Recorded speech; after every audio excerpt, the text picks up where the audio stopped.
എന്നെ പണിയൊക്കെ നീ കാട്ടുന്നത് എത്ര കാലം ഇതിന് വർക്കൗട്ട് തുടങ്ങിയിട്ട് വലിയ വെയിറ്റ് ഒക്കെ എടുത്ത് അടിച്ചൂടെ നിനക്ക് ഞാൻ ഇവിടെ നിൽക്കുന്നത് എനിക്ക് എടുത്തിട്ട് പോ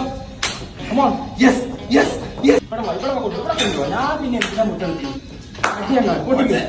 വെയിറ്റ് കൂടുതലാ എന്തിനാ മുറ്റ ചേട്ടൻ ചെയ്യുന്നത്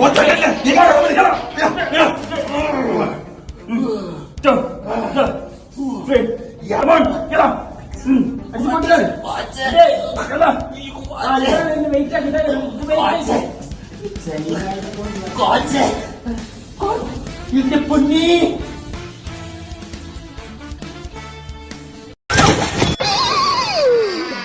അയ്യോ പോച്ചേ